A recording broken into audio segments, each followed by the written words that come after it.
And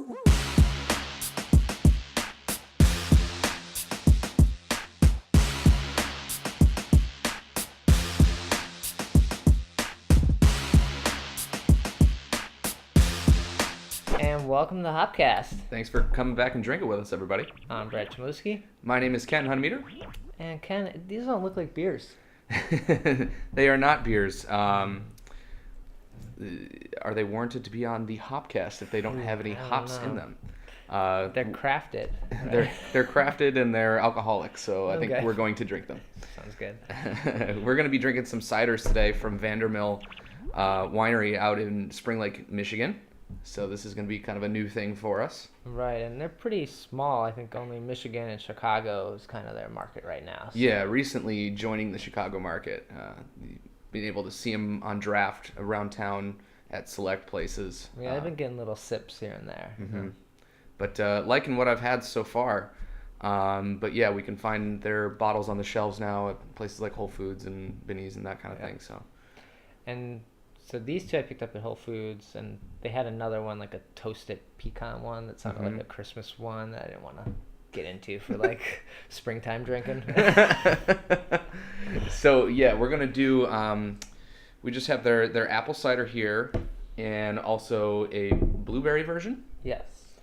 Of their apple cider. So we should probably start with the regular. I would think so. A little benchmark. Mm-hmm. Let's do it.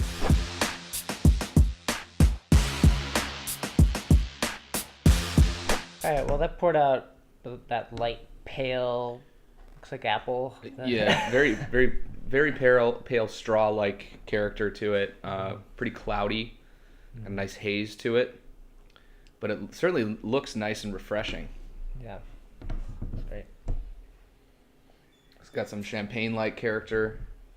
Yeah, really clean though aroma. It kind of hits you right away and then it's gone. Nice fresh apples coming through. But yeah, I would say clean is probably the way to describe it. It smells like it's going to be a very dry cider. The flavors and the aromas are kind of on point with one another. Just makes you think of the outdoors. Yeah. Well, cheers.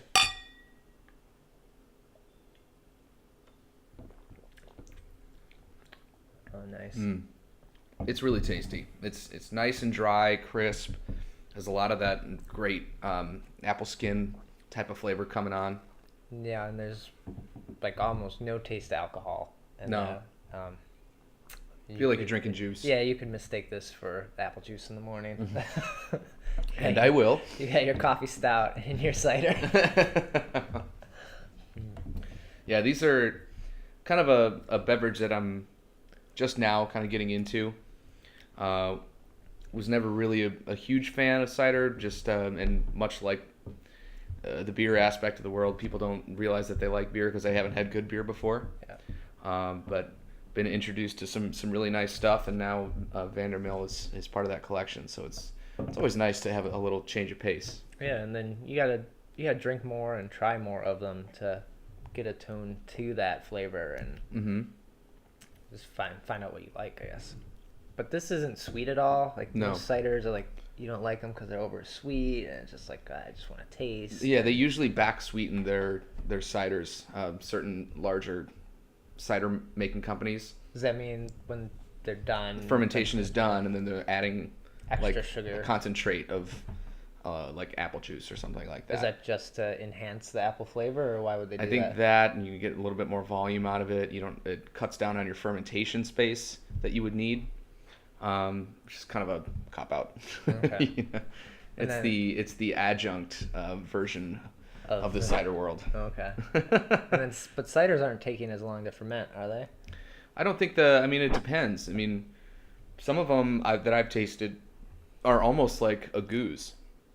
So they inoculate them with wild yeast just like we would for beer.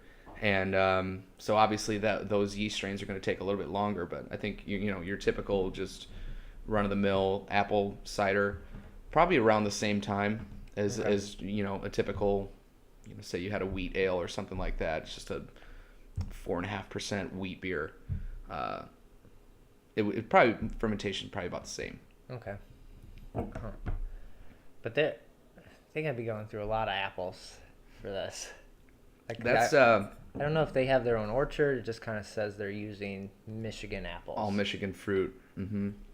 I don't know. I'd be curious to know if they actually have their own orchard, if they're contracting apples from other farms out there, which I assume is probably what they're doing. If they're pumping out quite a bit of cider at this point, it takes a lot of apples. Right. Do you know? I have no idea how much it takes. I have no idea, but if you can imagine pressing apples down enough to get enough juice. Right. I know that making orange juice, squeezed orange Right. juice, that takes a lot of orange juice to get, or a lot of oranges just to get a pitcher there. Right. So apples, less juice in And that's like the major downfall for the people that make ciders. This where are you going to store all these apples? It's much easier to just have these little grains and throw them in bags and silos and that kind of thing, and it's fairly easy. Yeah, it's like They must have truckloads of this when stuff. apple season comes and they're picking them, they gotta be making cider like around the clock. Probably, then. probably. But really, really nice stuff from Vander Mill here. Look forward to trying this blueberry variation. All right, yeah, let's finish this up.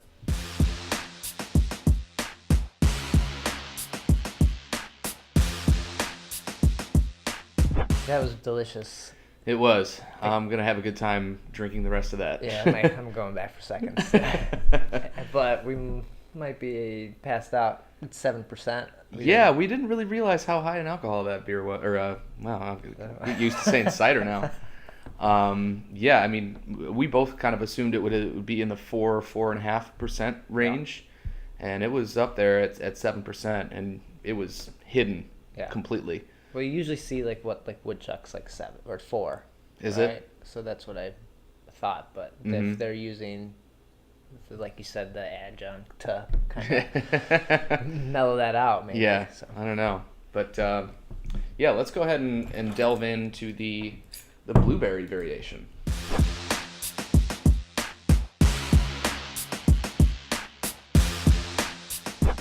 Well, I'm loving the color on that. Yeah, it's beautiful. Nice deep ruby character that you would expect to get from fresh blueberry juice. And it's pretty dark, but almost a little clear. Or maybe it's the color that's making it. It's still You kinda still cloudy, really right? can't see through it. But it's kind of deceptive because I think you assume that it's the color, but I think there's some cloudiness in there too. Yeah. A lot of nice wine-like characters, just like the apple. The blueberry is not hitting you in the face. It's not like No, blueberry. It's not it's like fairly subdued. It's not like a Sea Dog's blueberry or something like that. I think the majority of the nose is still coming from the apple. I mean, you get a little bit of that blueberry character, but mostly a lot of that apple that we got from the first cider. And I'm kind of going out on a limb and just assuming that this is using their other cider as a base and just adding blueberries to it. Okay, possible, yeah. Or I blueberry would think juice. so, yeah. If we're at 6.8% on this, the other one was at 7, so Right. the blueberries were at it and kind of brought it down a touch. Right. If they're using just like fresh blueberry juice and adding it to the cider, then you're going to knock back your alcohol a little bit. So that kind of makes sense. Yeah. But Well, let's do it. cheers.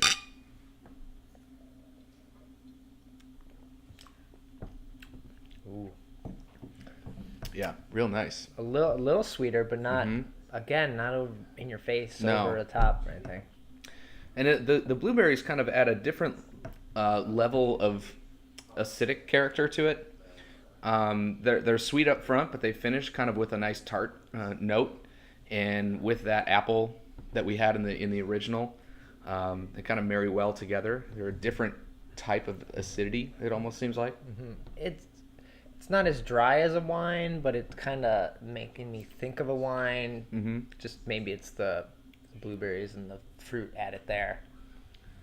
Yeah, and you were saying apparently Vander Mill's going to start making some beers as well. Oh, yeah, I think they just got their microbrew license. Like, I think it's a different license, so they're going to do some beers. I think they have like a Belgian wit right now that they're testing out. It's pretty cool. Because right now, I mean, they make wine, they make juice, they make cider, and adding beer to the mix. So Yeah. it's kind of interesting. It'd be a place I'd like to take a visit to. Yeah. It'd be interesting. A HopCast road trip. To the cider factory. But very cool stuff. If you're fortunate enough to be in their distribution area, certainly give it a shot. Even though you may think, oh, I don't like ciders. And maybe you turned off this show by now because you don't like ciders. But I certainly encourage you to give some of the craft ciders a shot, because some of the stuff that they're putting out is really tasty. Yeah, and it seems like we're having a lot come out of like Michigan and then Oregon area. And Chicago. Apple, yeah. Chicago. Well, yeah, he's kind of Michigan too. So, right? Yeah, that's right. But yeah, the apples. Whew, good. Apples. Yep. So cheers. Thanks for watching, and cheers to Vander Mill, because you guys are really doing some awesome stuff. Yeah. Cheers.